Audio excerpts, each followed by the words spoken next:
Hero అయినా house wife అయినా dialogue కరెక్ట్గా పడిందంటే ఎవడైనా బెదరాల్సిందే. స్వర్ణ అలియాస్ ఝాన్సీ. స్వర్ణ ఎవరు? ఝాన్సీ ఎవరు? వాళ్ళకున్న ఫ్లాష్ బ్యాక్ ఏంటి? ఈ సస్పెన్స్ వీడాలంటే మనం మా ఇంటి బంగారం మూవీ అయితే చూడాల్సిందే. స్ట్రైట్‌గా వీడియోలోకైతే వెళ్ళిపోదాం. మా ఇంటి బంగారం మూవీ గురించి అయితే మాట్లాడుకుందాం. ఈ మూవీకి ఆడియన్స్ నుంచి చాలా మంచి రెస్పాన్స్ అయితే వచ్చింది. 8.3 or 8.5 out of 10 IMDb rating అయితే ట్రెండ్ అవుతుంది. ఈ మూవీ జియో హాట్‌స్టార్‌లో తెలుగు, తమిళ్, మలయాళం, కన్నడ లాంగ్వేజెస్‌లో అయితే అవైలబుల్‌గా ఉంది. మూవీ డ్యూరేషన్ వచ్చి 2 hours 32 minutes. హాయ్ గైస్, ఎలా ఉన్నారు అందరూ? Welcome back to our channel. నేను మీ మీనాక్షి కౌండిన్యా. ఒక్క రిక్వెస్ట్ ఫ్రెండ్స్, నేను 1 month నుంచి అయితే వీడియోస్ పోస్ట్ చేస్తున్నాను. కానీ నాకు ఇంతవరకు 60 సబ్స్క్రైబర్స్ కూడా లేరు. It's my request, please subscribe my channel guys. ప్రేమతో అబ్బా. ఆల్మోస్ట్ పీపుల్ థియేటర్స్లో ఆల్రెడీ చూసేసే ఉంటారు. అయినా సరే ఓటీటీలోకి వచ్చేసిన తర్వాత సమంత గారు వన్ ఉమెన్ షోగా యాక్ట్ చేసిన ఈ మూవీని ఫ్యామిలీతో కలిసి చూడకపోతే మీరు చాలా మంచి ఫన్ అయితే మిస్ అయిపోతారు.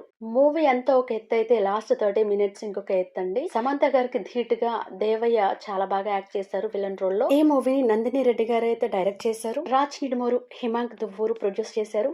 Editing, music all okay. Everyone's acting కూడా సూపర్ ఫైన్. సమంత, శ్రీముఖి, లక్ష్మి, మంజుష, గుల్మన్ దేవయ్య, గౌతమి, దిగంత్, వెన్నెల కిషోర్, చైతన్య, ఆనంద్, శ్రీనివాస్ గన్నిరెడ్డి తదితరులు అయితే యాక్ట్ చేశారు. స్పాయిలర్స్ లేకుండా ప్లాట్ ఏంటంటే స్టోరీ అంతా కూడా 90s లో జరుగుతూ ఉంటుంది. బల్లవరం అనే గ్రామం చుట్టూ అయితే తిరుగుతూ ఉంటుంది. స్వర్ణ, అనిరుద్ అయితే లవ్ మ్యారేజ్ చేసుకుంటారు. అనిరుద్ కుటుంబానికి ఈ పెళ్లి ఏమాత్రం ఇష్టం లేకపోవడంతో వాళ్ళైతే దూరంగా ఉంటారు.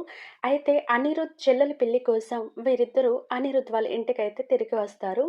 అదే టైంలో స్వర్ణ తన గతాన్ని దాచిపెట్టి ఇంట్లో వాళ్ళందరినీ మెప్పించడానికి చాలా ట్రై చేస్తూ అయితే ఉంటుంది. ఇంతలో జైలు నుంచి తప్పించుకున్న కరుణ స్వర్ణ కోసం వస్తాడు. అసలు స్వర్ణ గతం ఏంటి, కరుణతో ఆమెకు ఉన్న ఫ్లాష్ బ్యాక్ ఏంటి, స్వర్ణ వాళ్ళ మామ గారికి థ్రెట్ అయితే ఉంటుంది. అసలు ఆయనకి ఏంటి ఆ థ్రెట్ ఏంటి, ఎవరి వల్ల అనేది ఒక ట్విస్ట్. ఇదైతే మన మూవీలోనే చూడాలి. ఆల్రెడీ మీరు చూసేసి ఉంటే ఇది స్కిప్ చేసేయండి. స్వర్ణ తన మామ గారిని అండ్ తన కుటుంబాన్ని ఎలా కాపాడుకుంది అనేదే remaining story. At the same time స్వర్ణకు కరుణతో ఉన్న ఆ ఫ్లాష్ బ్యాక్ ని కూడా ఎలా మేనేజ్ చేసింది అనేది ఈ మూవీలో ఒక మలుపునైతే తీసుకొస్తుంది.